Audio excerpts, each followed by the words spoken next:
L'inspiration vient n'importe où, à n'importe quel moment.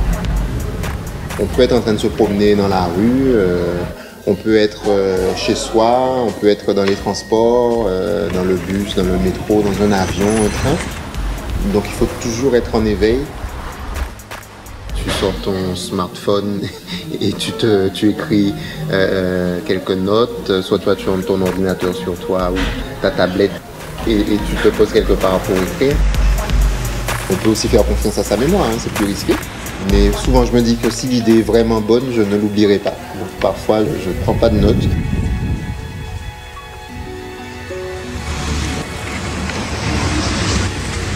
Quand il faudra la matérialiser, eh bien, elle reviendra.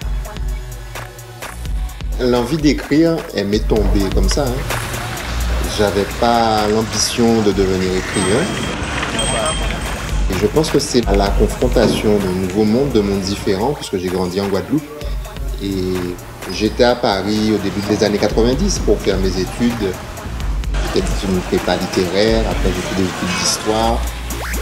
Et je découvrais une autre façon de vivre. Les gens avaient des réactions différentes. Et tout ça me poussait à prendre des notes. Je notais mes sensations. Je me suis rendu compte que toutes mes idées tournaient autour de la même thématique, ce thème de l'idéal. Et ça a donné mon premier roman, Pointe-à-Pitre de Paris. Voilà, c'est comme ça que je me suis découvert écrivain. Pour ce qui est de l'écriture d'un roman ou d'une pièce de théâtre ou d'un recueil de poèmes, on a cette envie de raconter des histoires. Je pense même que pour être réalisateur, on doit avoir ça en soi. Après, il y a toute la dimension technique. Il faut faire des efforts. Par exemple, pour la littérature, il faut beaucoup lire, travailler son orthographe, sa grammaire. Ensuite, sur ce qui est des thèmes, je suis comme la plupart des écrivains antillais. Je pense qu'il y a la thématique de l'identité est présente, puisque nous sommes des peuples assez neufs, récents. La question de la mémoire me préoccupe beaucoup, donc on la retrouve, cette question de la mémoire et de la transmission, dans mes romans, dans mes documentaires. Puis il y a toutes sortes de thèmes, les thèmes universels, l'amour, la haine, la jalousie, l'idéal.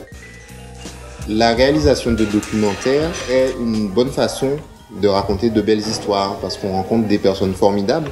On réfléchit à la façon dont on pourra mettre en valeur son sujet, la façon dont on pourra le filmer. Au départ, il y a tout un travail d'écriture aussi. Il n'y a pas une règle définie, en tout cas moi je n'en connais pas. Et à chaque fois, je me pose la question, je me dis mais comment je vais raconter cette histoire, comment je ferai pour arriver au dénouement, comment je vais la rythmer. Pour moi, la rencontre, c'est la première source d'inspiration. Je suis toujours très attentif aux personnes, aux histoires qu'ils ont à raconter, à la beauté de leurs expressions, de leurs mots.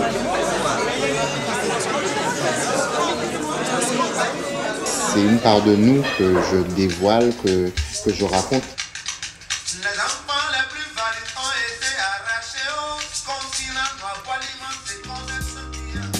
Dès qu'on a une idée, il faut essayer d'aller au bout. Il ne faut pas se donner de limites. Un travail de généalogie à la recherche de ces esclaves. Si j'ai envie d'écrire un roman, un documentaire, pareil pour une pièce de théâtre. J'y vais en me disant qu'il y a de fortes chances que je trouve la production, les moyens. C'est la réalisateur. Trouver les bonnes idées, être capable de les développer. Mais à un moment ou un autre du chemin, il y a l'éditeur qui vous dira ben oui, c'est effectivement une bonne idée, elle est bien traitée. Et puis il y a un autre juge encore plus difficile, c'est le public.